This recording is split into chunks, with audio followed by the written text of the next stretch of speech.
Mumbai Kapoor mention. सुबह 9 बजे एक 26 साल का लड़का अपने जिम में पसीने से तरबतर एक्सरसाइज कर रहा था। परफेक्ट बॉडी जो एक ही नज़र में किसी को दीवाना बना दे। 6.2 इंच की हाइट, गोरा, गहरी भूरी आंखें, जो एक बार देखें वो उसकी आंखों में ही डूब जाए। उस पर उसके सुर्ख और हल्के लाल होंठ, मतलब बोले तो एकदम परफेक्ट। वो अपने आप में ही व्यस्त था कि तभी एक सर्वेंट ने आकर दरवाजे पर नॉक कर दिया। सर, वो मैडम ने आपका प्रोटीन शेक भेजा है। रख दो। दो टूक जवाब देकर वह फिर से एक्सरसाइज करने में व्यस्त हो गया। उसकी दो टूक आवाज़ सुन वह साइड में बोतल रखकर वहां से चला गया। उसके जाने के बाद करीब आधे घंटे तक वही रूटीन चालू रहा। करीब आधे घंटे बाद जाकर रुका और वह साइड में रखी पूरी बोतल को एक सांस में पीकर वहां से अपने कमरे में आ गया। कमरा बहुत ही सुंदर था। हर एक चीज़ पूरे करीने से सजी हुई थी। कमरे में रखी लगभग सारी चीज़ें ग्रे और ब्लैक कलर की थी। कमरे की सजावट देखकर ही अंदाजा लगाया जा सकता था कि वह किस किस्म का इंसान था। कमरे पर पड़ती हल्की सी धूप कमरे में पूरी रोशनी बिखेर रही थी। सामने से आती धूप की एक किरण बेड के ऊपर लगी तस्वीर पर जा पड़ी, जिसमें एक लड़का black T shirt, light blue rough jeans, gel से सेट किए बाल और आंखों में सनग्लासेस पहने अपनी बड़ी सी गाड़ी के ऊपर बैठा था। उसकी वो गहरी भूरी नजरें ढलते सूरज की ओर थीं। वह तस्वीर में ही इतनी कयामत ढा रहा था कि किसी को भी पहली नज़र में उससे प्यार हो जाए। हालांकि उसके चेहरे के एक्सप्रेशन और एरोगेंट लुक कैमरे की कैद से नहीं बचे थे, मगर बावजूद इसके उसमें कुछ तो बात थी जो उसे औरों से अलग बना रही थी।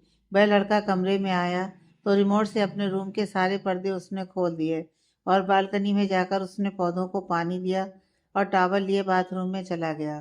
करीब आधे घंटे में वह नहा धोकर अच्छे से तैयार था। वह सीधे वहां से नीचे हॉल में आ गया। उसने जैसे ही नीचे हॉल में कदम रखा, उसके dad mister Vikram Kapoor breakfast table पर उसका इंतजार कर रहे थे। वह जैसे ही गुड मॉर्निंग विश कर बैठने को हुआ, एक सुंदर सी औरत बनारसी साड़ी पहने पूरी भारतीय औरतों की तरह मांग में सिंदूर, हाथों में चूड़ियां पहने हुए और चेहरे पर वही मुस्कान लिए हॉल में आ गई। अपने बेटे को रेयरली नाश्ते की टेबल पर देख उन्होंने मुस्कुराते हुए आवाज़ दे दी, क्या बात है, आज दोनों बाप बेटे नाश्ते की टेबल पर एक साथ हैं। क्या सूरज आज पश्चिम से उगा था जो सुबह सुबह हमें हमारे बेटे के दर्शन हो गए? वरना तो हम भूल ही गए थे कि हमारा कोई बेटा भी है। मीरा जी मजाक करते हुए बोली।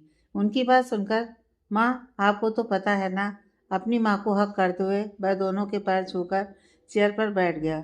विक्रम जी मुंह बनाते हुए शिकायत करने लगे, बच्चे अपनी माँ को ही प्यार करते हैं, मुझे नहीं। उनकी बात सुनकर उसके चेहरे पर स्माइल आ गई। डैड, आपको मेरे प्यार की क्या जरूरत है? आपकी लाडली है ना। वैसे वो आज है कहाँ? अभी तक सोई हुई होगी। पक्का यह लड़की बिना एक दिन जल्दी नहीं उठ सकती। डैड, आपने ही उसे सिर पर चढ़ाया हुआ है। उसने इतना ही कहा था कि सीढ़ियों से एक शिकायत भरी आवाज आ गई। भाई, ये अच्छी बात नहीं है। आप सुबह सुबह डैड से मेरी शिकायत कर रहे हैं। हालांकि ये सच है, डैड मुझे ज्यादा प्यार करते हैं, पर इसमें क्या कर सकते हैं, मैं हूं ही इतनी अच्छी, है ना डैड? दिव्या मुस्कुराते विक्रम जी के गले लग गई। बिल्कुल, मेरी बेटी सबसे बेस्ट है। उसकी बात सुनकर विक्रम जी ने भी उसका साथ दे दिया। उन दोनों की नौटंकी देख मीरा जी और अर्जुन के चेहरे पर मुस्कुराहट आ गई। अर्जुन ने हाँ हाँ कहते हुए दिव्या के सर पर हल्की सी चपत लगा दी। ब्रेकफास्ट टेबल पर खुशी का माहौल था। चारों नाश्ता कर रहे थे और बीच बीच में दिव्या की शिकायतें भी जारी थी। भाई, आप कल आ गए थे, पर आप मुझसे मिलने मेरे कमरे में नहीं आए। दिव्या अचानक नाश्ते के बीच में रुककर शिकायत करने लग गई। सॉरी बच्चा, मैं तेरे कमरे में आया था, पर तू सो गई थी तो मैंने नहीं उठाया। चल गुस्सा मत हो, तेरे गुस्से का इलाज है मेरे पास। मेरे कमरे में तेरा गिफ्ट है ना, ले आना। चल अब खाना खा, फिर कॉलेज भी जाना है। सुना है आज तेरा पहला दिन है। थैंक यू भाई, you are the best bro. चल बस कर अब। दिव्या की नौटंकी देख सब मुस्कुरा उठे। थोड़ी देर बाद सबका नाश्ता खत्म हुआ तो सब अपने अपने काम में लग गए। विक्रम जी ऑफिस और मीरा जी अपने घर के कामों में उलझ गई। बचे अर्जुन और दिव्या, वो दोनों कॉलेज के लिए निकल गए। एम्परल इंस्टीट्यूट ऑफ टेक्नोलॉजी, मुंबई का सबसे बेस्ट कॉलेज, जहां हर साल सिर्फ सिलेक्ट लोगों को एडमिशन मिलता है। शहर का सबसे बेस्ट कॉलेज होने के साथ साथ यह साइंस और टेक्नोलॉजी का भी सबसे बड़ा इंस्टीट्यूट था। शानदार बिल्डिंग, चारों तरफ सिक्योरिटी सख्त थी। जैसे ही अर्जुन और दिव्या की गाड़ियों ने वहां एंट्री ली, एक साथ इतनी सारी गाड़ियां देख सबकी नजरें गेट पर जाकर ठहर गई। हालांकि वहां पढ़ने वाले सारे स्टूडेंट अमीर खानदानों से थे, पर उनमें से किसी को भी कभी इतनी सारी गाड़ियों में आते हुए नहीं देखा था।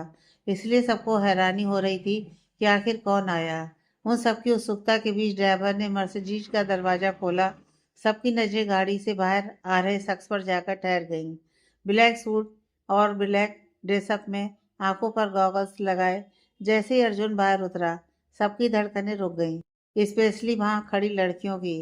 उन लोगों की आंखें अर्जुन के चेहरे पर जाकर ठहर गईं। आज से पहले कभी उन्होंने इतना हैंडसम लड़का नहीं देखा था।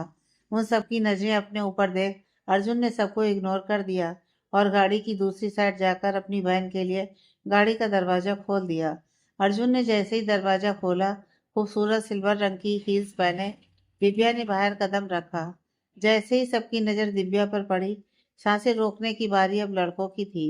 दोनों भाई बहनों को देखकर पीछे खड़ी लड़कियां बातें करने लग गईं। Oh my God, he is so handsome. क्या ये उसकी गर्लफ्रेंड है? नो वे, ऐसा पॉसिबल नहीं है। He is mine. No chance. I like him first Natasha. उन लोगों की बातें इग्नोर कर अर्जुन अपनी बहन का हाथ पकड़े प्रिंसिपल के ऑफिस की ओर चला गया।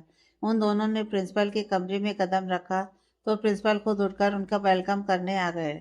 दरअसल प्रिंसिपल उनके डैड विक्रम जी के बहुत अच्छे दोस्त थे, इसीलिए एडमिशन प्रोसेस में ज़्यादा देर नहीं हुई। करीब आधे घंटे में अर्जुन ने दिव्या का एडमिशन प्रोसेस कंप्लीट किया और कल से कॉलेज ज्वाइन करने का कहकर वो दोनों वहाँ से निकल गए। अर्जुन ने कॉलेज से निकलकर दिव्या को घर पर ड्रॉप किया और वह वहीं से अपने ऑफिस के लिए निकल गया। थोड़ी देर में उसकी कार शहर के सबसे ऊंची बिल्डिंग के बाहर आकर रुकी, जहाँ बड़े बड़े शब्दों में कपूर ग्रुप का बोर्ड लगा हुआ था। अर्जुन अपनी गाड़ी से उतरकर चाबी ड्राइवर को पकड़ाई और ऑफिस के अंदर इंटर हो गया। जैसे ही वह इंटर हुआ, सबकी नजरें उस पर थीं, बट वह बिना देखे अपने केबिन में चला गया, जबकि सबकी नजरें अभी अपने बॉस की केबिन की ही तरफ थीं, जिसमें बड़े बड़े शब्दों में अर्जुन कपूर लिखा हुआ था। अर्जुन के अंदर इंटर होते ही उसके पीछे उसकी सेक्रेटरी भी एक फाइल लिए इंटर हो गई। उसने इंटर होते ही चेहरे पर बड़ी स्माइल लिए बोलना शुरू कर दिया। सर, मिस्टर शर्मा आपसे मिलना चाहते हैं। वह पिछले एक हफ्ते से रिक्वेस्ट कर रहे हैं आपसे मिलने की। मैं क्या करूं सर? यह भी मुझे बताना पड़ेगा तानिया, अर्जुन ने घूरते हुए कहा। I am so sorry sir. Tania का चेहरा रोने जैसा हो गया। तानिया सॉरी बोलकर वहां से जाने ही वाली थी कि एक लड़के ने केबिन का दरवाजा खोलकर अंदर इंटर किया। अर्जुन ने जैसे ही उसकी ओर देखा, उसके चेहरे का खड़ूसपन झटके में गायब हो गया। Boss, what's going on? Tania क्यों रोती हुई शक्ल लिए जा रही है? आपने फिर से उसे डांटा क्या? काम ही ऐसे होंगे तो डांट तो पड़ेगी ना। उसे पता होना चाहिए कि मुझे एक ही बात को बार बार रिपीट करने की आदत नहीं है। और बाय द वे, तुमसे कितनी बार कहा है, ये बॉस और सर वाली फॉर्मेलिटी मत किया कर। तू मेरा बेस्ट फ्रेंड है, कलीग नहीं। ओके ओके भाई, शांत हो जा। अब नहीं बोलूंगा। वैसे भी मैं ऑफिस में ही तो बोलता हूँ बॉस। रोहित ने एक्सप्लेनेशन देना चाहा, पर अर्जुन ने रोक दिया। उसकी भी जरूरत नहीं है। अच्छा ठीक है, पर अब गले तो लग। तुझे कांग्रेचुलेट करना है। आखिर मेरे यार ने इतनी बड़ी डील क्रैक की है। मैनी मैनी कांग्रेचुलेशन मेरे यार। थैंक्स बडी। रोहित अर्जुन से जैसे ही दूर हुआ, उसके फ़ोन पर एक नोटिफिकेशन आ गया। रोहित ने अपना फ़ोन उठाकर देखा तो भेजने वाले का मैसेज देख उसके चेहरे पर मुस्कुराहट आ गई। तू अचानक मैसेज देखकर इतना खुश कैसे हो गया? सच बता, कोई गर्लफ्रेंड वगैरह तो नहीं छुपा रहा है ना? उसे मुस्कुराते देख अर्जुन ने उसे तुरंत टीज करना शुरू कर दिया। पागल है क्या? ऐसा कुछ नहीं है। और ऐसा होता तो पहले तुझे पता होता ना। मैं बिना तुझे बताए कुछ करता हूँ क्या? और वैसे भी ये सब चीज़ें उन पर अच्छी लगती हैं जिनके पास वक्त है, परिवार है, माँ बाप है। मुझ जैसे अनाथ लड़के से किसे प्यार हो सकता है? मेरे तो माँ बाप ने मुझे छोड़ दिया, कोई और क्या अपनाएगा यार। रोहित की आंखों में नमी आ गई। अर्जुन ने जैसे ही रोहित की आंखों में नमी देखी, वह उठकर अपनी चेयर से उसकी ओर आ गया। आई एम सो सॉरी, मेरा वो मतलब नहीं था। और दूसरी बात, तू अनाथ नहीं है। मेरे और माँ के होते हुए तू अनाथ कैसे हो सकता है? जानता है ना, माँ मुझसे ज़्यादा तेरी परवाह करती हैं। अगर उन्हें पता चला कि तू ऐसा सोचता है तो वो तो अपसेट होंगी। बता, बोलूँ माँ को? अर्जुन ने गले लगाते हुए कहा।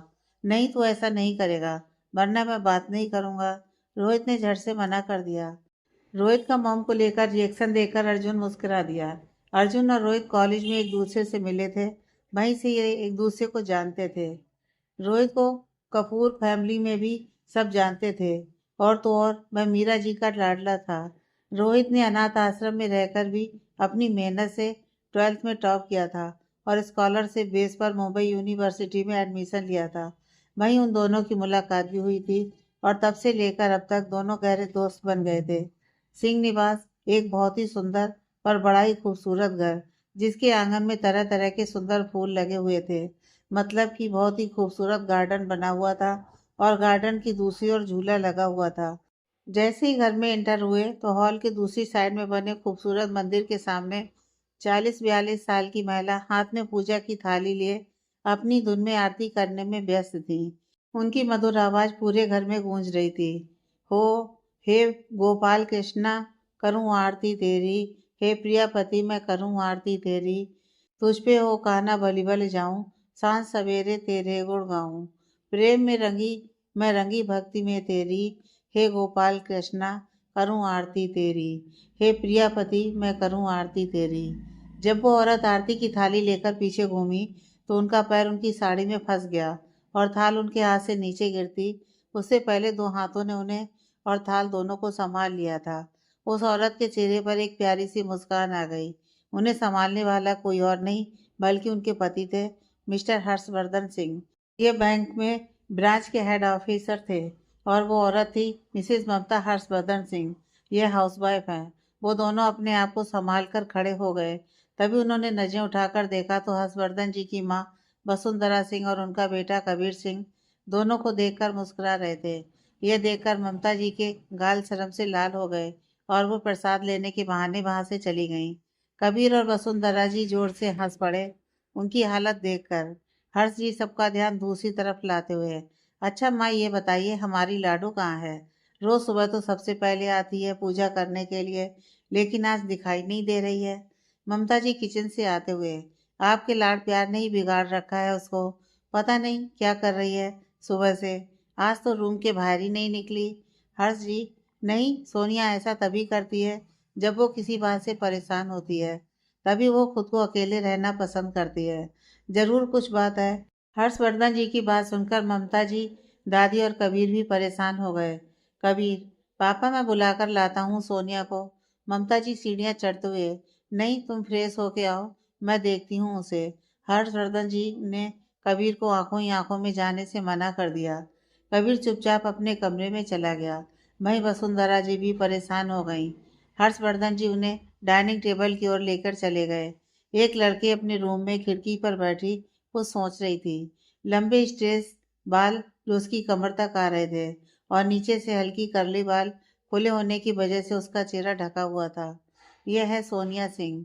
वो अपनी सोच में इस कदर गुम थी कि उसे पता ही नहीं चला कि कब उसकी माँ उसके कमरे में आ गई और उसके सर पर प्यार से हाथ फेरते हुए कहा, क्या सोच रही हो सोनिया? उस लड़की ने अपना सिर उठाकर अपनी माँ ममता जी की तरफ देखा। उसकी आंखें रो रो कर सूजी हुई थीं। काजल रोने की वजह से पूरी आंखों में फैला हुआ था। गोरे गालों पर आंसुओं के निशान, सुर्ख लाल होंठ, एक लूज सी टी शर्ट और लोअर पहने हुई थी। ममता जी ने जैसी उसकी हालत देखी वो घबराकर उसके पास बैठ गईं। उन्होंने उसे गले लगाते हुए कहा, क्या हुआ बच्चा? सोनिया ने कुछ नहीं कहा, बस अपनी माँ के गले लगकर फूट फूट कर रोने लगी। सोनिया की माँ ने फिर से उससे पूछा, क्या हुआ बेटा, बताओ। सोनिया ने कहा, माँ, दीदी की याद आ रही है। उसको हमारे बीच से गए हुए पूरे 3 साल हो गए हैं। यह सुनकर सोनिया की माँ की आंखें भी नम हो गईं। उन्होंने उसे प्यार से समझाते हुए कहा, बेटा, तुम्हारी दीदी तुम्हें इस हालत में देखेंगी तो क्या उसे खुशी होगी? सोनिया ने अपना सिर हल्के से नामे हिलाया। ममता जी ने उसे शांत कराते हुए कहा, अब रोना बंद करो, चलो नीचे चलकर नाश्ता कर लो। तुम्हारे पापा, दादी, भाई सब नीचे बैठे तुम्हारा इंतजार कर रहे हैं। सोनिया, माँ, आप चलिए, हम फ्रेश होकर आते हैं। ममता जी हाँ में सिर हिलाकर उसके माथे को चूमते हुए बाहर चली गईं। कुछ देर बाद सोनिया फेस वॉश करके नीचे आ गई, लेकिन अभी भी उसकी काली आंखों में लाली छाई हुई थी। कबीर ने सोनिया को चिढ़ाते हुए कहा, पापा, देखा आपने कैसे कुंभकर्ण की तरह सोती रहती है ये? पता नहीं अपने ससुराल में क्या करेगी। कबीर जानबूझकर सोनिया को चिढ़ा रहा था, ममता जी ने नीचे आकर सबको उसकी हालत बता दी थी। ये सुनकर भी जब सोनिया ने कुछ नहीं कहा तो कबीर उठकर उसके पास गया और उसके कंधे पर हाथ रखकर उसको शांत करने की कोशिश करने लगा। सोनिया चुपचाप कबीर के गले लगी रही और कबीर उसके बालों को सहला रहा था। हर्षवर्धन जी, बेटा श्रुति के जाने का दुख हम सभी को है, और तुम ये सोचो, जब तुम्हें उसकी इतनी याद आती है तो तुम्हारी ताया जी और ताई जी की क्या हालत होगी। सोनिया ने अपने आंसू पोंछे और हमें अपना सिर हिलाते हुए कहा, पापा हम ताई जी से मिलने जाना चाहते हैं। यह सुनते ही सबके चेहरों पर चिंता की लकीरें खिंच गईं, क्योंकि सोनिया की ताई जी अपनी बेटी की मौत का जिम्मेदार सोनिया को मानते थे। दरअसल कुछ साल पहले तक उमेश जी, सोनिया के ताऊ जी और हर्षवर्धन जी की जॉइंट फैमिली थी। उनकी बेटी श्रुति और सोनिया को उन्होंने पुणे के हॉस्टल में पढ़ने के लिए रखा हुआ था। उमेश जी एक बहुत ही ईमानदार ऑफिसर थे, जिससे उनके बहुत दुश्मन भी थे। इसलिए उन्होंने अपनी बेटी की सुरक्षा के लिए उन्हें अपने आप से दूर किया हुआ था, जिससे दोनों बहनों में आपस में बहुत लगाव था। लेकिन किसी कारणवश श्रुति अपने कॉलेज के सेकेंड ईयर में डिप्रेशन में चली गई। सबने उसे डिप्रेशन से निकालने की बहुत कोशिश की, लेकिन उसका कोई फायदा नहीं हुआ और आखिर में श्रुति की जान चली गई। और डिप्रेशन का कारण सिर्फ सोनिया जानती थी। हर्षवर्धन जी, बेटा तुम अपनी ताई जी को जानती हो, फिर भी तुम वहां जाना चाहती हो। सोनिया ने अपना सिर हाँ में हिलाया। हर्षवर्धन जी, ठीक है, लेकिन तुम्हारे साथ कबीर जाएगा। सोनिया ने कुछ कहना चाहा, लेकिन हर्ष जी ने उसे इशारे से मना कर दिया। ममता, कबीर और दादी जी चुपचाप दोनों बाप बेटी की बातें सुन रहे थे। हर्ष जी ने कबीर की तरफ देखा। उसने अपना सिर हाँ में हिला दिया। कबीर, अभी मुझे हॉस्पिटल जाना है, नहीं तो मैं लेट हो जाऊंगा। शाम को तुझे ले जाऊंगा। सोनिया सिर्फ हाँ में जवाब दे दिया। कबीर ने पीएमटी का एग्ज़ाम क्लियर करके मुंबई की यूनिवर्सिटी से अपनी आगे की पढ़ाई की थी और अब वो एज ए ट्रेनी हॉस्पिटल में काम करता था। कबीर और सोनिया दोनों ट्विंस थे, लेकिन कबीर सोनिया से 10 मिनट बड़ा था। शाम को कबीर सोनिया को लेके ताई जी के घर पहुंचा। उसने डोरबेल बजाई। उमेश जी और उनका बेटा समीर, जो कबीर और सोनिया दोनों का बड़ा भाई था, वहीं सोफे पर बैठे हुए कुछ बातें कर रहे थे। उमेश जी ने जैसे ही दरवाजा खोला, कबीर और सोनिया को देखकर वो हल्का सा मुस्कुरा दिए। कबीर ने आगे बढ़कर उनके पैर छू लिए। उन्होंने दोनों से कहा, अंदर आओ। समीर भी दोनों को देखकर खुश था। समीर ने कबीर को गले लगाते हुए कहा, कैसा है छोटे? कबीर ने मुस्कुराते हुए कहा, मैं ठीक हूँ भाई, आप कैसे हो? समीर सोनिया के पास गया। उसने सोनिया के गालों को प्यार से टच करते हुए कहा, कैसी है मेरी गुड़िया? ये बंदर तुझे ज्यादा परेशान तो नहीं करता है ना? कबीर भी अपना मुंह बनाते हुए कहा, मैं नहीं हूँ बंदर। सोनिया ने अपनी नजरें उठाकर समीर को देखा। उसकी आंखों में अभी हल्की नमी थी। उसने हल्की मुस्कुराहट के साथ कहा, मैं ठीक हूँ भाई। समीर उसके फेस एक्सप्रेशन देखकर उसके मन की बात समझ गया था। उसने उसको गले लगाते हुए कहा, सब ठीक हो जाएगा बेटा, बस मम्मी को थोड़ा सा टाइम दे दो। जो हुआ उसमें तेरी कोई गलती नहीं है। तभी पीछे से किसी के चिल्लाने की आवाज आई, तुम यहाँ क्या कर रही हो?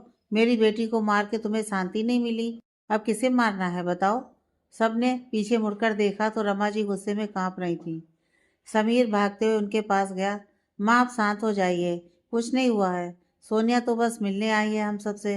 रमा जी को सांस लेने में परेशानी होने लगी। कबीर भागकर उनके कमरे से इनहेलर लेके आया। तब जाकर वो शांत हुई, लेकिन सोनिया पर गुस्सा कम नहीं हुआ था। रमा जी, मेरी बेटी तुम्हें सगी बहन से बढ़कर मानती थी, अपने भाइयों से ज्यादा प्यार करती थी वो तुम्हें। लेकिन तुमने क्या किया? अगर 3 साल पहले तुमने हमें सब बताया होता तो आज मेरी बेटी जिंदा होती, हमारे बीच होती। वो रोते हुए ये सब बोल रही थी। वहां खड़े हर एक इंसान की आंखों में आंसू थे। उमेश जी ने कबीर को इशारा किया कि वो सोनिया को लेकर जाए। कबीर सोनिया का हाथ पकड़कर वहां से ले जाने लगा, लेकिन सोनिया के कदम आगे ही नहीं बढ़ रहे थे।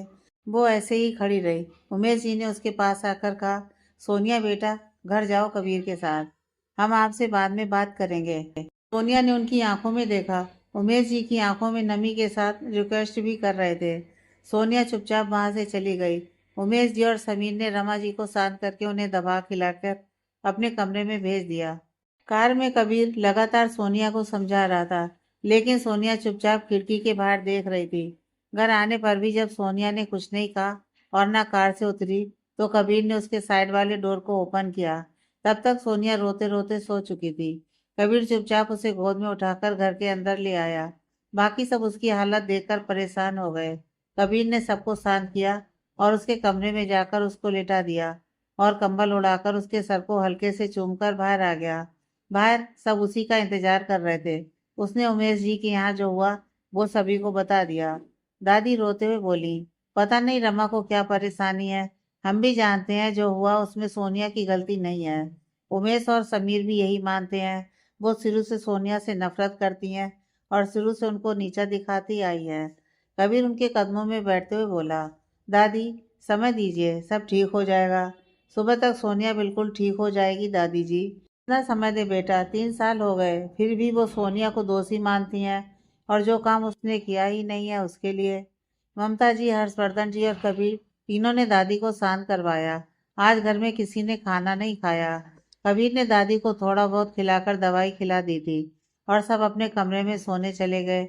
अगली सुबह सोनिया जब सोकर उठी तो उसके सिर में बहुत तेज दर्द हो रहा था। अचानक उसे महसूस हुआ कि कोई उसका सिर सहला रहा है।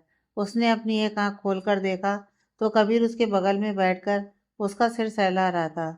सोनिया उठकर उसकी गोदी में सिर रखकर लेट गई। कबीर ने उसके गालों को छूते हुए कहा, क्या हुआ बेटा, कोई परेशानी है क्या? सोनिया ने कुछ नहीं कहा, बस उसकी गोद में सिर रखकर लेटी रही। कबीर बस प्यार से उसका सिर सहला रहा था। कुछ देर बाद कबीर ने बोला, सोना कब तक अपने डर से भागोगी? पिछले 2 सालों से तुमने सबसे बात करना बंद कर दिया है, यहाँ तक कि तुम्हारे कॉलेज फ्रेंड से भी। तन्वी के अलावा तुम किसी से बात नहीं करती। तुम्हारी शैतानी, तुम्हारा बचपन देखकर हम लोगों को खुशी मिलती है, लेकिन हमारी वो चुलबुली सोनिया तो खो गई है। तुम्हें क्या लगता है तुम माँ पापा के सामने खुश रहने का नाटक करती हो, उन्हें खुश दिखाती हो? तो क्या वो समझते नहीं है? ऐसा नहीं है, वो सब जानते हैं, लेकिन वो तुम्हें और ज़्यादा परेशान नहीं करना चाहते, इसलिए तुमसे कुछ नहीं कहते हैं। और माँ ने तुमसे इस बारे में तुमसे बात करने की कोशिश भी की थी, तो तुमने बात टाल दी। सोनिया ने अपनी काली आंखों को टिमटिमाते हुए कबीर की तरफ देखा। कबीर, मुझे लगता है तुम्हें कंसेलर की मदद लेनी चाहिए। तुम्हारे डर के कारण तुमने अपने करियर को भी साइड रखा हुआ है। मैं तुम्हें फोर्स तो नहीं कर सकता, लेकिन इतना जरूर कहूँगा कि जिंदगी इस डर के साथ नहीं बीत सकती। दरवाजे के बाहर खड़े मिस्टर और मिसेस सिंह दोनों की बातें सुन रहे थे। उन्हें भी अपनी बेटी को इस हालत में देखकर बुरा लग रहा था। थोड़ी देर बाद कबीर सोनिया के पास से उठकर बाहर आ जाता है और सोनिया अपने रूम में ही कुछ सोच रही थी। सोनिया को मैन एंड्रोफोबिया था, जिसे आम भाषा में लड़कों के करीब आने की बीमारी कह सकते हैं। उसे किसी भी लड़के के अपने आसपास होने से बेचैनी और घबराहट महसूस होती थी। इसी कारण उसने अपने ग्रेजुएशन को भी बीच में छोड़ दिया था। काफ़ी समझाने के बाद वो उसे कंप्लीट करने को मानी थी, लेकिन उसने प्राइवेट से ही अपने ग्रेजुएशन को भी कंप्लीट किया था और एग्ज़ाम भी वो अकेले बैठ के दिया करती थी। थोड़ी देर बाद सोनिया नीचे आती है, जहाँ सोफे पर मिस्टर और मिसेस सिंह बैठे हुए थे। वो उन दोनों के बीच में जाकर बैठ जाती है। सोनिया, पापा हम काउंसलिंग करवाना चाहते हैं। ये सुनकर हर्षवर्धन जी और ममता जी काफ़ी खुश हुए। आखिरकार इतने साल के बाद उनकी बेटी इस चीज़ के लिए मानी थी। हर्षवर्धन जी ने उसके सिर पर हाथ रखते हुए कहा, हम खुश हैं सोनिया कि आप अपनी लाइफ में मूव ऑन करना चाहती हैं। हम आपके लिए बेस्ट काउंसलर को अरेंज करेंगे। ममता जी ने खुशी से उसके माथे को चूमते हुए कहा, बहुत जल्द आप नॉर्मल हो जाएंगी सोना। उसी शाम 6 बजे कबीर जब घर आया तो सोनिया हॉल में सोफे पर आराम से बैठकर टीवी देख रही थी। कबीर को देखते ही उसने गले लगा लिया। कबीर को उसमें कुछ बदलाव नजर आ रहा था, लेकिन उसने कुछ कहा नहीं, बस उसने भी उसे गले लगा लिया। किचन से ममता जी ने आवाज़ लगाई, कबीर तुम फ्रेश होकर आओ, मैं तुम्हारी ब्लैक कॉफ़ी बना देती हूँ। सोनिया ममता जी को देखकर मुस्कुरा दी। सोनिया अपने कमरे में आई। उसने अपना फ़ोन उठाकर देखा तो उसमें बहुत सारे मैसेज और मिस कॉल पड़े हुए थे। सोनिया ने इनबॉक्स खोलकर देखा। तन्वी, सोनिया फ़ोन क्यों नहीं उठा रही हो? सोनिया प्लीज़ फ़ोन उठाओ, प्लीज़ देखो मुझे बहुत टेंशन हो रही है। ऐसे ही बहुत से मैसेज थे तन्वी के। सोनिया ने तन्वी को कॉल बैक किया। 2 रिंग जाने के बाद ही तन्वी ने कॉल पिक कर लिया और सोनिया के हेलो बोले बिना ही शुरू हो गई। तन्वी, कहाँ थी सोनिया? कब से तुझे कॉल कर रही हूँ, तू कॉल क्यों नहीं उठा रही है? मैसेज का भी रिप्लाई नहीं दे रही है। कहाँ चली गई थी सोनिया? बोल ना, चुप क्यों है तू? कोई प्रॉब्लम हो तो बता। देख, अगर तू नहीं बताएगी तो मैं अपना सेमिनार छोड़कर मुंबई आ रही हूँ। तन्वी नॉन स्टॉप बोले जा रही थी। सोनिया इरिटेट होते हुए चिल्लाते हुए, चुप, बिल्कुल चुप। कितना बोलती है तनु, मुंह नहीं दुखता तेरा बोलते बोलते? तन्वी चिढ़ते हुए, बदले का भी मैं ही बोलती हूँ क्योंकि तू तो बोलती ही नहीं है। अच्छा ये सब छोड़, ये बता फोन क्यों नहीं उठा रही थी? सोनिया चुप रही। तन्वी ने कुछ नहीं बोला, बस चुपचाप सोनिया के जवाब का इंतजार करती रही। एक गहरी सांस लेके सोनिया ने कहा, हम काउंसलिंग करवाना चाहते हैं। तन्वी के हाथ से फोन छूटकर नीचे गिर गया। उसने फोन उठाकर चिल्लाते हुए कहा, क्या बोला तूने? फिर से बोल। सोनिया, हम काउंसलिंग करवाना चाहते हैं। तन्वी उछलकर बैठते हुए, दिल खुश कर दिया तूने सोनिया। सोनिया, मुझे इतनी खुशी हो रही है कि मन कर रहा है तुझे किस कर लूं। सोनिया, चुप कर तू। किस करने के लिए तेरे सपने वाले लड़के हैं ना, जो चेंज होते रहते हैं, उनको कर तू किस। कन्वी ने भी बात पलटते हुए जवाब दिया, अरे टाइम तो आने दे मेरी जान, उनको भी किस कर लूंगी, तब तक तुझसे काम चला लूं। ये कहकर तन्वी जोर से हंसने लगी। सोनिया के फेस पे भी एक क्यूट सी स्माइल आ गई। सोनिया, तू वापस कब आ रही है? तन्वी, अरे अभी तो 15 दिन और लग जाएंगे यार। पता नहीं क्या कर रहे हैं ये मैनेजमेंट वाले। सोनिया, चल कोई नहीं। अच्छा सुन, हम नीचे जा रहे हैं, भाई भी ऑफिस से आ गए हैं। तन्वी, ओके, मुझे भी कुछ काम है, बाद में बात करते हैं, बाय। सोनिया, बाय। सोनिया भी कुछ लेकर नीचे आ गई थी। जब वो नीचे आई सभी लोग नीचे ही थे, बस दादी नहीं थी। कबीर, सोनिया क्या छुपा रही है तू? सोनिया ने अपने हाथों को आगे किया। उसके हाथ में चेस बोर्ड था। सोनिया अपनी आंखों को टिमटिमाते हुए प्यार से, भाई हमें चेस खेलना है। कबीर, क्या करेगी सोना खेलकर? हमेशा तो हारी जाती है। खेलते तो बनता नहीं है तुझसे, लेकिन खेलने का शौक है। सोनिया चिढ़ते हुए, पापा, हर्षवर्धन जी, क्या है ये कबीर? तुम क्यों चिढ़ा रहे हो मेरी लाडो को? सोनिया जीभ निकालकर कबीर को चिढ़ा देती है। कबीर अपना मुंह बनाकर वहीं बैठ जाता है, लेकिन मनी मन बहुत खुश हो रहा था क्योंकि सोनिया ने 3 साल बाद चेस खेलने के लिए कहा था। हर्षवर्धन जी सोनिया के साथ चेस खेलने में बिजी होते हैं और हर बार की तरह इस बार भी सोनिया हार गई। सोनिया को चेस खेलना बिल्कुल नहीं आता था, पर उसे बचपन से ही चेस खेलने का बहुत शौक था, पर वो उससे कभी खेलते ही नहीं बना। ममता जी जब डिनर के लिए सबको बुलाने किचन से बाहर आईं, तब उन्होंने देखा सोनिया कबीर के पीछे पूरा हॉल में भाग रही थी और कबीर उसे छेड़ रहा था। हर्षवर्धन जी हॉल में बैठे दोनों को देख मुस्कुरा रहे थे। ममता जी के चेहरे पर एक मीठी सी मुस्कान आ गई। उन्होंने सोनिया को पकड़ते हुए कहा, बस सोना, चलो अब खाना खा लो, बाद में फिर झगड़ा कर लेना। सोनिया ने अपना मुंह फुलाते हुए कहा, मम्मा, भाई हमेशा हमें चिढ़ाते रहते हैं, आप उनको कभी कुछ नहीं बोलते। और वो गुस्सा होकर हर्ष जी के साथ बैठ गई। ममता जी ने कबीर के कान पकड़ते हुए कहा, कबीर तुम्हें जरा सी भी शर्म नहीं आती है ना, सोना को परेशान करते हुए? खबरदार अगर मेरी बच्ची को परेशान किया तो। कबीर जो अब तक अपनी हंसी कंट्रोल कर रहा था, वो अचानक से हंस पड़ा, जिससे सोनिया को और गुस्सा आ गया। वो कबीर को मारने भाग ही रही थी कि हर्षवर्धन जी ने बात को बढ़ते देख बोला, ममता जी, माँ नहीं आई अब तक? ममता जी, आज बगल वाली मिसेस शर्मा के यहाँ माता रानी का जागरण है, तो वो रात में वहीं रुकेंगी। चलिए सब, आप लोगों के चक्कर में सारा खाना ठंडा हो गया। अगर 5 मिनट के अंदर सब डाइनिंग टेबल पर नहीं आए, तब देखना आप सब। यह सुनकर तीनों अपनी अपनी जगह से तुरंत उठकर डाइनिंग टेबल की तरफ बढ़ गए। सोनिया डाइनिंग टेबल पर सबकी प्लेट लगा रही थी। खाना देखकर तीनों के मुंह में पानी आ गया। मेथी की पूड़ी, palak paneer, mix veg fry, rice और साथ में रसगुल्ले और गाजर का हलवा था।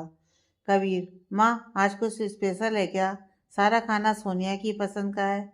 ममता जी, कबीर, सोनिया काउंसलिंग करवाना चाहती है और मैं बहुत खुश हूँ उसके फैसले से कि वो अपना दर्द भूलना चाहती है। कबीर की आंखें नम हो गईं। उसने किचन की तरफ देखा, जहां सोनिया पानी का जग लिए खड़ी थी। कबीर ने तुरंत जाकर उसे अपने गले से लगा लिया। सोनिया की आंखों में भी आंसू आ गए। उसने कबीर को अलग करते हुए कहा, भाई, अब सब ठीक होगा ना? कबीर ने उसके सिर पर हल्का सा किस करके हाँ में सिर हिला दिया। अर्जुन अपने ऑफिस रूम में फाइल के पेज को पलटने में बिजी था। रोहित ऑफिस के कुछ काम से बाहर गया था। अर्जुन ने टेलीकॉम से कॉल करके अपने असिस्टेंट को केबिन में आने को कहा। महेश, असिस्टेंट, डोर हल्का ओपन करके, मे आई कम इन सर? अर्जुन, कम इन। महेश चुपचाप अंदर आकर अर्जुन के सामने सर झुकाकर खड़ा हो गया। अर्जुन के फेस एक्सप्रेशन देखकर उसे घबराहट हो रही थी। वो मन ही मन सोच रहा था, पता नहीं अब कौन सा बम फूटने वाला है। अचानक अर्जुन की आवाज़ से वो अपने होश में वापस आया। अर्जुन बिल्कुल सर्द आवाज में, जू वाले प्रोजेक्ट का क्या हुआ? उसकी लास्ट डेट 1 हफ्ते बाद की है। कहाँ तक पहुँचा उसका काम? महेश, सर वो आधा काम हो गया है, लेकिन जो आधा बाकी काम है वो मिस्टर खन्ना के एरिया में करना है। लेकिन मिस्टर खन्ना बार बार कोई ना कोई बहाना बनाकर हमें काम करने से मना कर रहे हैं। आप जानते हैं मिस्टर खन्ना हमेशा हमारी कंपनी से आगे बढ़ने में लगे रहते हैं। इस बार भी ऐसा ही है। अगर ये हमें काम नहीं करने देंगे तो ये जुहू वाला प्रोजेक्ट पूरा नहीं हो पाएगा। अर्जुन को सोचकर बोला, एक काम करो, जूनियर खन्ना का पता लगाओ कि कहाँ है वो अभी और क्या कर रहा है। मिस्टर खन्ना का ध्यान वहाँ से हटाओ। जू का काम कंप्लीट करो। मैं तुम्हें 5 दिन देता हूँ। 5 दिन में ये सब हो जाना चाहिए। बेचारे असिस्टेंट के मुंह से तो कुछ निकला ही नहीं। उसने सिर्फ हाँ में सिर हिलाया और बाहर आ गया। बाहर आकर वो लंबी सांस लेकर खुद को शांत करने लगा। ऑफिस के सारे एम्प्लॉय उसे ही देख रहे थे। सबको पता था कि अब बाट लगने वाली है। दिन रात कुछ नहीं देखा जाएगा, सिर्फ और सिर्फ काम ही करना होगा। महेश ने सबको अर्जुन का ऑर्डर बता दिया। सब बिजली की तरह तेजी से अपने डेस्क पर जाकर काम करने लगे। अर्जुन को ऑफिस संभाले हुए 2 महीने ही हुए हैं, लेकिन उसका काम करने का तरीका विक्रम जी से बहुत अलग था। जहाँ विक्रम जी शांत और सौम्य थे, वहीं अर्जुन को सब खड़ूस और गुस्से वाला समझते थे। उसकी एरोगेंट और अट्रैक्टिव पर्सनालिटी के सभी दीवाने थे। असली अर्जुन को तो उसके आसपास के लोग ही जानते थे। उसे अपना हर काम टाइम से पहले ही चाहिए होता था, जिससे ऑफिस के सभी एम्प्लॉय उससे डरते थे। यहाँ तक कि ऑफिस में उसके सामने कोई आसपास में बात भी नहीं कर सकता था। सिर्फ प्रोफेशनल बातें ही होती थी। इसलिए ऑफिस में सब उसे डेमन के नाम से ही बुलाते हैं। अर्जुन बचपन से ऐसा नहीं था। वह सबसे मिलने जुलने वाला, सबसे प्यार करने वाला था। लेकिन शायद सिचुएशन ने उसे ऐसा होने पर मजबूर कर दिया था। उसे अपने परिवार और फ्रेंड के अलावा किसी से भी ज़्यादा बात नहीं करता था। शायद हंसते हुए उसे ऑफिस में किसी ने देखा ही नहीं होगा। बहुत ही कम ऐसा होता था जब वो खुलकर हंसता या मुस्कुराता था। रोहित जब वापस आया तब ऑफिस में भागम भाग हो रही थी। यह देख उसने अपना माथा पीट लिया। वो सीधा अर्जुन के केबिन में गया, जहां अर्जुन अपने रोलिंग चेयर पर आराम से आंखें बंद करके बैठा था। रोहित ने उसके कंधे पर हाथ रखते हुए कहा, क्या सोच रहा है अर्जुन? अर्जुन, नहीं कुछ खास नहीं, बस काम के बारे में ही सोच रहा था। रोहित उसके सामने रखी चेयर पर बैठकर उसकी आंखों में देखते हुए कहा, तू किससे छुपा रहा है अर्जुन? मैं तुझे बहुत अच्छे से जानता हूँ। तूने जो यह रूड होने का मुखौटा डालकर रखा हुआ है, सिर्फ इस कारण से नहीं कि कोई तेरे करीब आके तुझे फिर से न तोड़ दे। सभी लोग एक जैसे नहीं होते हैं यार। 5 साल हो चुके हैं मैं को तुझे छोड़े हुए, लेकिन तू अभी भी दिन रात उसके बारे में सोचता है। और वो, उसने एक बार तुझसे मिलना तो क्या, कॉल या मैसेज तक नहीं किया। अर्जुन ने कुछ नहीं कहा, बस चुपचाप सर झुकाए हुए रोहित की बातें सुनने में लगा रहा। अर्जुन की तरफ से कोई रिस्पॉन्स नहीं मिलने पर रोहित ने उसे कंधे से उठाते हुए कहा, कुछ तो बोलना अर्जुन। कब तक अपने आप से सबसे भागेगा? आखिर कब तक सबसे नफरत करेगा? एक के पीछे पूरी दुनिया नहीं रुकती है। तुझे समझ में क्यों नहीं आता है मेरे यार? अर्जुन का कोई जवाब ना पाकर रोहित झुंझलाते हुए रूम से बाहर चला गया। अर्जुन पूरा दिन काम में अपना मन लगाने की कोशिश करता रहा और कंसंट्रेशन ना होने के कारण उसे गुस्सा भी आ रहा था और अपना गुस्सा ऑफिस में सब और निकाल रहा था। आखिरकार उसके बर्दाश्त की हर हद खत्म हो गई और वो सारी फाइल को वहीं टेबल पर पटकते हुए घर के लिए निकल गया। अर्जुन अपनी गाड़ी इतनी स्पीड से चला रहा था कि उसे खुद होश नहीं था। 2 घंटे सड़क पर गाड़ी ऐसे ही चलाने के बाद उसने अपनी गाड़ी मालाबार हिल्स की तरफ मोड़ ली। गाड़ी साइड में लगाकर वो वहीं पत्थर पर बैठ गया। उसकी आंखों से आंसू अपने आप ही बह रहे थे। अक्सर जब भी अर्जुन परेशान या बेचैन होता था तो वहीं मालाबार हिल्स में आता था। यहाँ की हवा, आसपास के पेड़ पौधे, ठंडी हवा उसे बहुत सुकून पहुंचाती थी और उसे यहाँ अपनी बेचैनी से राहत और शांति मिलती थी, जिससे वह अपने सारे दर्द को भुलाने की कोशिश करता था। वही अक्सर अकेले में अपनी बातें किया करता था और किसी के साथ में भी कभी अपना दर्द नहीं बांटता। वो हमेशा अपना दुख दर्द सबसे छिपाता है। अर्जुन अपनी पास्ट की बातों में गुम था। अचानक फोन की रिंगटोन से उसका ध्यान टूटा। उसने स्क्रीन पर नाम देखा। दूसरी तरफ से दिव्या, भाई आप कहाँ हैं? घर कब आएंगे? मैंने रोहित भाई को भी कॉल किया था, उन्होंने कहा आप ऑफिस में भी नहीं हैं। अर्जुन, ऑफिस के काम से ही आया हूँ बेटा, 15-20 मिनट में पहुँचता हूँ घर। दिव्या, ओके भाई। अर्जुन, क्या हुआ, कुछ लेके आना है? दिव्या, भाई वो मुझे बॉम्बे स्पेशल सेव पूरी खानी है। और अब आप ये मत बोलना घर पर बनवा लो। भाई मुझे चौपाटी के ही गोलगप्पे ही खाने हैं। 2 महीने हो गए हैं भाई, बाहर का कुछ भी नहीं खाया है। दिव्या ने एक ही सांस में ये सब बोल दिया। अर्जुन, दिव्या तुम अपनी हेल्थ के बारे में जानती हो ना, तुम नहीं खा सकती हो बाहर का कुछ भी। तुम्हें कितनी परेशानी हो जाती है बाहर का खाने से। दिव्या, भाई 2 मंथ हो गए हैं और डॉक्टर अंकल ने बोला था कि कभी कभी खा सकते हैं। भाई प्लीज ले आइए ना प्लीज। अर्जुन, ओके ले आऊंगा। और कुछ? दिव्या, वो मम डैड बाहर हैं, इसलिए सबसे पहले बालकनी से मेरे रूम में आइएगा। अर्जुन हंसते हुए, ओके बाय, आता हूँ। अर्जुन का मूड भी अब थोड़ा सा अच्छा हो गया था। हो भी क्यों ना, दिव्या जानती अर्जुन की, उसके लिए वो कुछ भी करने को तैयार रहता था। अर्जुन कार में बैठकर चौपाटी की तरफ निकल गया। उधर सोनिया भी आज कबीर के साथ जुहू बीच आई थी। दोनों भाई बहन वॉक करते करते बातें कर रहे थे। कबीर हॉस्पिटल से कॉल आने पर सोनिया को गाड़ी में बैठाकर फोन पर बात करने लगा, क्योंकि सोनिया भीड़ में परेशान हो जाती थी और जूहू की भीड़ तो आप सब जानते ही हैं। सोनिया कार के बोनट पर बैठकर आराम से आइसक्रीम खा रही थी। अर्जुन भी दिव्या के लिए पार्सल लाने कार पार्क करा के पार्किंग में चला गया। जब अर्जुन कार लेके वापस आया तब उसे सोनिया दिखाई दी, जो अपनी ही धुन में थी। आइसक्रीम उसके लिप्स के आसपास भी लगी हुई थी। अर्जुन एक नज़र उसे देखकर वापस चला गया। कार ड्राइव करते हुए अचानक उसे सोनिया का क्यूट फेस याद आ गया। ना चाहते हुए भी उसके फेस पर हल्की स्माइल आ गई, जिससे उसके गालों पर डिंपल और गहरे हो गए। कबीर ने कार के पास आकर देखा तो सोनिया अपने में ही खोई हुई थी। उसने एक टिश्यू से उसके मुंह को साफ करते हुए उसके सिर पर हल्के से मारा। सोनिया घूरकर कबीर को देखने लगी। कबीर, क्या, ऐसे घूर के मत देख, चल अब लेट हो रहे हैं। तुझे आइसक्रीम मिल जाने पर आसपास का कुछ दिखाई ही नहीं देता। सोनिया मुंह बनाते हुए, हाँ तो क्या आपके जैसे जिसे मीठा बिल्कुल पसंद नहीं है? वैसे भाई आप लड़कियों के जैसे बिहेव करते हो बॉडी के मामले में। कबीर ने उसके सिर पर हल्का सा मार कर मुस्कुराते हुए, तू कुछ भी बोलती है। दोनों नोकझोंक करते हुए वहां से अपने घर के लिए निकल गए। अर्जुन जब घर आया तब मीरा जी डिनर प्रिपेयर कर रही थी। भले ही घर में बहुत सारे सर्वेंट थे, पर अपने पति और बच्चों के लिए उन्हें अपने हाथों से ही खाना बनाना पसंद था।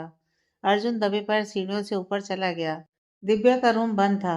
जैसे ही अर्जुन ने डोर ओपन करने के लिए हाथ बढ़ाया, अंदर से किसी ने उसके हाथ को पकड़कर अंदर खींच लिया। सामने दिव्या अपनी आंखों में चमक लिए अर्जुन के लाए हुए पार्सल को देख रही थी। अर्जुन उसकी बेचैनी देखकर हंस पड़ा। तेरे लिए ही है ये गुड़िया, लेकिन ज्यादा मत खाना, समझी? मैं फ्रेशअप होके आता हूँ। दिव्या ने कुछ नहीं कहा, बस उछलते हुए पार्सल लेकर बेड पर बैठकर आराम से खाने लगी। हाँ भाई, इट्स सो यमी। अर्जुन मुस्कुराकर रूम से बाहर चला गया। शॉवर के ठंडे पानी के नीचे उसके दिन भर की थकान निकल गई। चेंजिंग रूम में चेंज करने के बाद डाइनिंग एरिया की तरफ आ गया। चेयर पर बैठते ही उसके फोन में मैसेज आया। मैसेज देखकर उसके चेहरे पर एक शैतानी मुस्कुराहट आ गई। मैसेज महेश का था। काम हो गया सर। मीरा जी, दिव्या नहीं आई, तबीयत ठीक है ना उसकी? अर्जुन, हाँ मॉम, उसे भूख नहीं है। अर्जुन ने नजर चुराते हुए कहा। विक्रम जी बहुत गौर से अर्जुन को देख रहे थे। विक्रम जी, बेटा बाप हूँ तुम्हारा, तो तुम मुझे झूठ ना बोलो, यही तुम्हारे लिए अच्छा होगा। अब सच बताओ, दिव्या खाना खाने क्यों नहीं आई? विक्रम के ऐसा बोलने पर मीरा जी बड़बड़ाते हुए बोली, कह तो ऐसे रहे हैं जैसे कहीं के शहंशाह हो। उन्होंने बोला तो धीरे से था, लेकिन अर्जुन जो उन्हीं के पास बैठा था अचानक हंस पड़ा। उसे देखकर मीरा जी भी मुस्कुरा दी। विक्रम जी दोनों को घूर कर देखने लगे तो दोनों शांत हो गए। विक्रम जी सवालिया नजरों से थोड़ा सख्त आवाज में, अर्जुन, अर्जुन, डैड उसे सेवपूरी खाने का बहुत मन था, तो मीरा जी उसके सेंटेंस को कंप्लीट करते हुए, तो ये ले आया। विक्रम जी, अर्जुन, डैड वो ज़्यादा ऑयली और स्पाइसी नहीं है, इसलिए उसे कोई दिक्कत नहीं होगी, ट्रस्ट मी। विक्रम जी, ठीक है, लेकिन अगर उससे कोई परेशानी हुई तो देखना। अर्जुन ने हाँ में सिर हिला दिया। डिनर के बाद मीरा जी किचन में प्लेट रखने चली गईं और विक्रम जी गार्डन में। अर्जुन दिव्या के रूम में आया, जहाँ दिव्या अपने रूम में इधर उधर घूम रही थी। अर्जुन डोर के सहारे खड़े होते हुए, व्हाट्स रॉन्ग दिव्या? नथिंग भाई, मैं तो बस ऐसे ही घूम रही थी। अर्जुन, पक्का? दिव्या उसका हाथ पकड़ते हुए, हाँ भाई। अर्जुन, चल अब जल्दी से सो जा, बहुत देर हो गई है। दिव्या बेड पर अर्जुन की गोद में सिर रखकर लेटी हुई थी।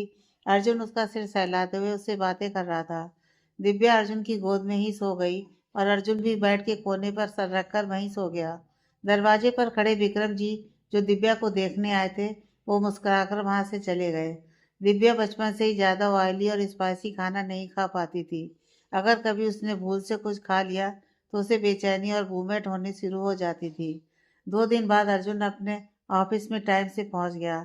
सभी एम्प्लॉय अपने काम में मगन थे।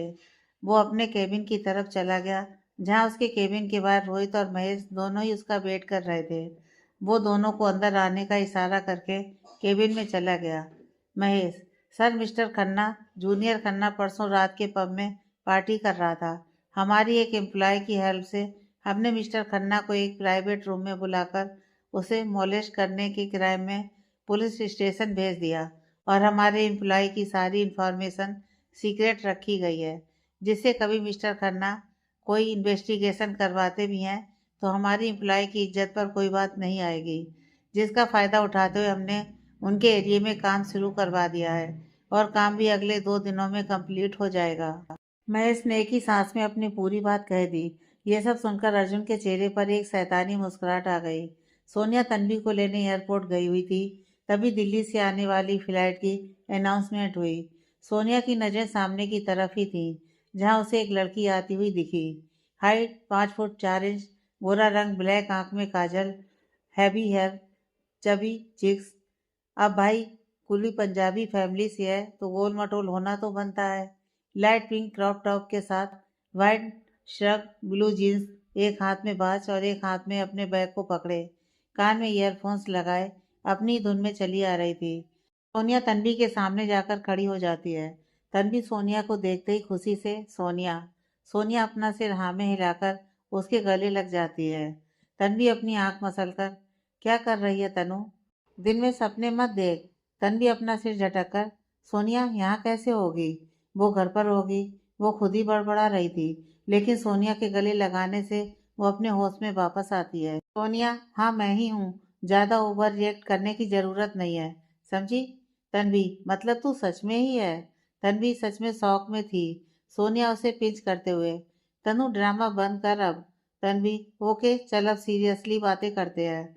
अच्छा ये बता, ये चमत्कार हुआ कैसे? मतलब? सोनिया सिंह मुझे लेने आई है। सोनिया, बस तनु बहुत हो गई नौटंकी, जल्दी चल, भाई बाहर वेट कर रहे हैं। तन्वी, क्या कबीर भी यही है? यार पूरे 3 साल बाद मिलूंगी मैं उस लंगूर से। सोनिया, तन्वी, वाट, ऐसे मत देख, मेरे लिए तो वो लंगूर ही रहेगा, समझी ना? मैं डरती नहीं हूँ तुझसे, तो ऐसे देखने की जरूरत नहीं है। सोनिया उसका हाथ पकड़ते हुए बाहर निकल गई। दोनों लॉबी से निकलकर बाहर पार्किंग में आते हैं, जहां कबीर कार से टेक लगाए दोनों का इंतजार कर रहा था। तन्वी खुशी से कबीर के पास जाकर उसे अपनी आंखों से स्कैन करती है। कबीर उसे गले लगाते हुए, बस कर, कितना घूरेगी मुझे? तन्वी उससे अलग होते हुए, कबीर तू बहुत हैंडसम हो गया है, पता है तुझे? तू मेरा वो चिमकंडी नहीं रहा। तूने इतनी अच्छी बॉडी कब बनाई? तूने तो मुझे भी नहीं बताया है ना? मतलब अब तू मुझे अपनी बेइज्जती नहीं मानता ना? कबीर तन्वी के सिर पर मारते हुए, मोटी कितना बोलेगी, थकती नहीं है तू इतनी बकबक करते हुए? और तू क्या चाहती है, मैं माइक में चिल्लाकर सबको अपनी बॉडी के बारे में बताऊं?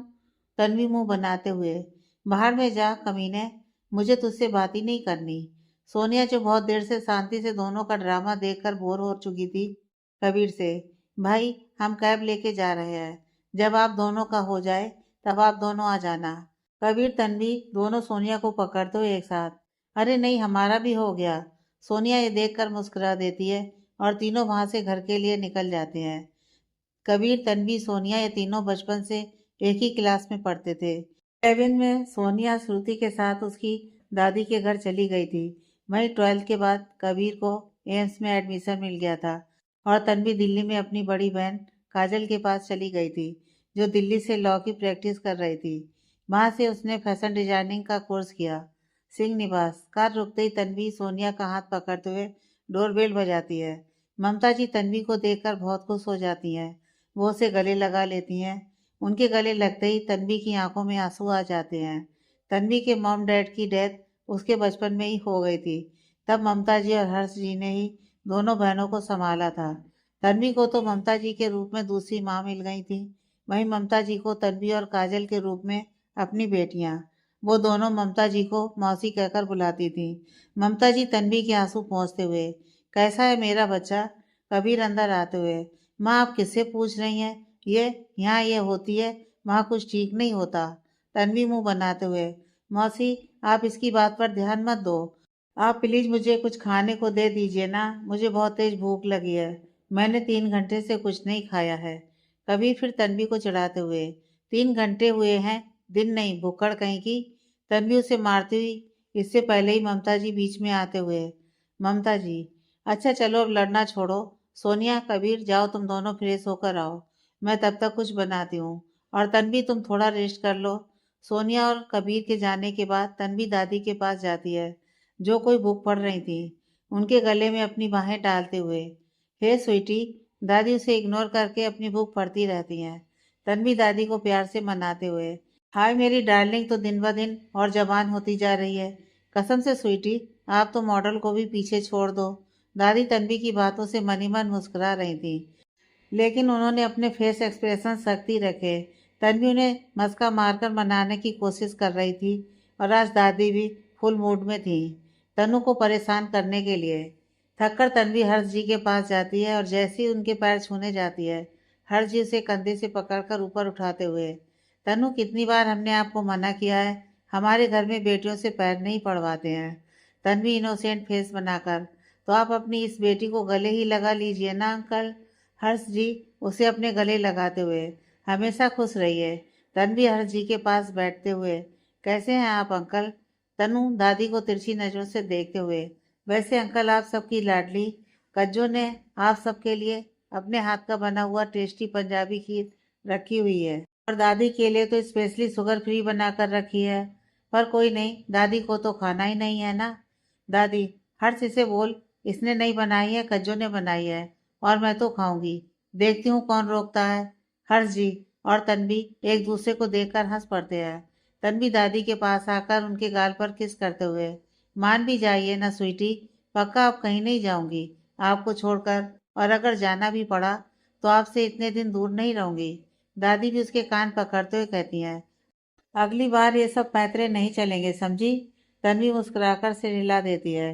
हर्ष जी, काजल और पीयू कैसी है तन्वी? और काजल की प्रैक्टिस कैसी चल रही है? तन्वी, वो दोनों ठीक है अंकल, वो अभी अपने पहले केस की स्टडी कर रही हैं। और पीयू तो इतनी शरारती हो गई है कि पूछिए मत। हर्ष जी, अच्छी बात है, भगवान करे मेरे सारे बच्चे हमेशा खुश रहे।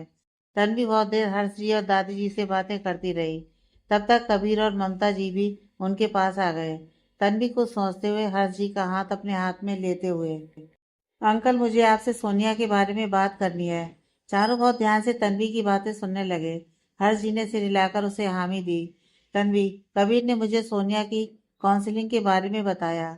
कुछ देर चुप होने के बाद तन्वी ने फिर कहा, अंकल डॉक्टर ने सोनिया को ज़्यादा से ज़्यादा लोगों से बात करने को कहा है, लेकिन शायद सोनिया ऐसा नहीं कर पा रही है। वो अपने कंफर्ट जोन से शायद निकलना ही नहीं चाहती। तो मैं सोच रही थी कि अगर सोनिया जॉब करने लगे। हर्ष जी के चेहरे पर परेशानी साफ देखी जा सकती थी। तन्वी उन्हें समझाते हुए, अंकल अगर सोनिया जॉब पर जाएगी तो नए लोगों से मिलेगी, उनके साथ रहेगी तो कंफर्टेबल रहेगी। कबीर तन्वी की बातों की ओर ध्यान देते हुए, I think Tanu is right पापा। जब तक हम उसे बाहर निकालने की कोशिश नहीं करेंगे तब तक वो बाहर नहीं निकल पाएगी। ममता जी, मुझे भी यही सही लगता है। हर्ष जी, हमें कोई परेशानी नहीं है, लेकिन फिर भी हम एक बार सोनिया से बात करना चाहते हैं। फिर वो वसुंधरा जी की तरफ देखते हैं। दादी, तुम लोगों को जो सही लगे करो, लेकिन मुझे मेरी पुरानी सोनिया वापस चाहिए बस। ये कहकर वो अपने कमरे में चली गई। हर्ष जी, तन्वी तुमने कुछ सोचा है जॉब फील्ड के बारे में? तन्वी कुछ याद करते हुए, अंकल आप भी जानते हैं सोनिया को बचपन से ही मुंबई की टॉप फैशन डिजाइनर बनना था। भले ही बहुत टाइम निकल चुका है, लेकिन अभी भी देर नहीं हुई है। आपने कपूर ग्रुप का नाम तो सुना ही होगा। वहाँ पर अभी वैकेंसी आई हुई है। तो मैं सोच रही थी कि अगर मैं और सोनिया यहाँ ट्राई करें। कपूर ग्रुप में जॉब मिलने से सोनिया अपने सपने की तरफ अपना पहला कदम बढ़ा सकती है ना। कपूर ग्रुप मुंबई की टॉप कंपनी में से एक है। उससे उसे बहुत हेल्प होगी। और फिर मैं भी सोनिया के साथ इसी फील्ड में जॉब करना चाहती हूँ। और अगर यहाँ पे जॉब नहीं मिलती है तो हम दूसरी कंपनी में भी ट्राई करेंगे। ममता जी, लेकिन सोनिया अभी एडजस्ट नहीं कर पाएगी इतनी बड़ी कंपनी में। कबीर उनके कदमों में बैठते हुए, माँ हमें उसे तैयार करना पड़ेगा इसके लिए मेंटली। आप समझ रही हैं ना मैं क्या कह रहा हूँ। और हमारी सोनिया की काबिलियत हमसे ज़्यादा और कौन जानता है। सोनिया बहुत स्ट्रांग है माँ। ममता जी कुछ और कहती उससे पहले ही सोनिया भी नीचे आ गई थी। डाइनिंग टेबल पर सब शांति से खाना खा रहे थे। कोई कुछ नहीं बोल रहा था। ममता जी और तन्वी दोनों हर्ष जी और कबीर की तरफ देख रहे थे कि कौन बात करेगा सोनिया से। और दादी, वो तो अपनी खीर खाने में मस्त थी। सोनिया सिर झुकाए हुए ही, कोई बात है क्या जो आप लोग हमसे करना चाहते हैं। कबीर, हाँ, हम सब ने तेरे लिए कुछ सोचा है। सोनिया सवालिया निगाहों से कबीर की तरफ देखती है। हर्ष जी सोनिया को देखते हुए, पहले सब खाना खाएं फिर बात करते हैं। तन्वी ने कुछ बोलने की कोशिश की, लेकिन कबीर ने उसे इशारे से चुप करा दिया। आगे की कहानी नेक्स्ट पार्ट में।